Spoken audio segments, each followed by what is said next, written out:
Hi, class. Welcome to week 13, where basically you take this week to prepare for your final papers and for your final class projects or presentations for your human rights policing class projects for the last 2 weeks of class. That's week 14 and week 15.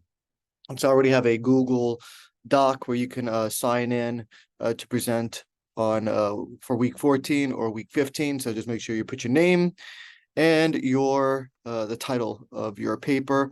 And as I said in the introduction, for some people, doing an oral presentation is can be daunting, but most students really end up enjoying the process and enjoying giving their presentation, and then also listening to what other students in the class have been doing. And then hearing a policy proposal about how we can advance this idea of human rights and perhaps reimagine policing as an institution of largely social control to one that protects the human rights of people, especially the most vulnerable. And so students usually then, like really the presentation process and watching other people present as well. Usually what I do to present, I just make a YouTube video or a Rumble, R-U-M-B-L-E, Rumble video. And then I just create a link and I just put the link on Canvas. The same thing I've been doing for all of my video presentations with you. So very, very easy to do. But your video presentation guidelines is kind of like a shortened version of your final paper. You already know what to expect in your final paper. Those guidelines and expectations were given you the very first day of class. And so you want to make sure that you prepare an engaging presentation. You have an introduction where you provide an overview of the concept of human rights within a context of law enforcement and policing.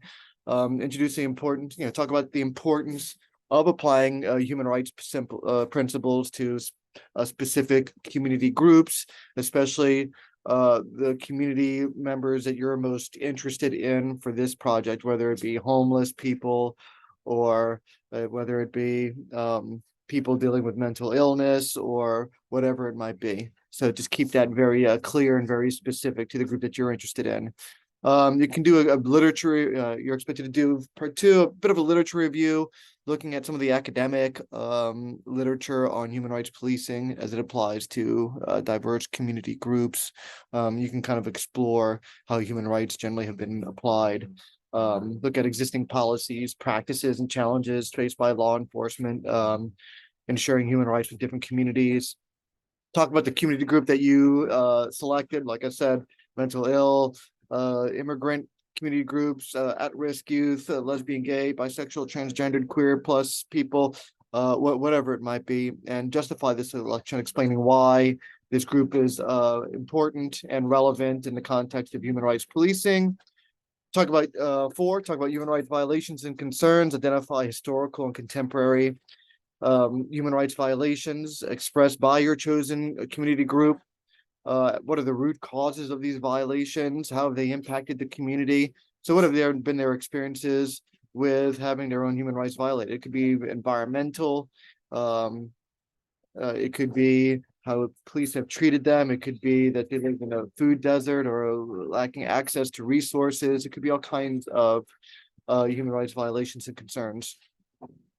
5, talk about the best practices and success stories, investigate and present best practices and success stories where law enforcement agencies have effectively applied human rights principles to benefit the chosen community groups. So what's worked, what hasn't, have they done anything?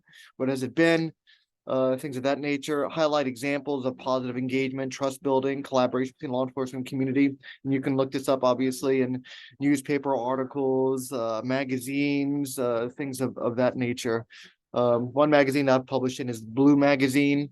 You can check that out. That's a police, kind of a police, law enforcement, criminal justice magazine. I've published in it a few times. So you can check that out. And there's a whole bunch of others.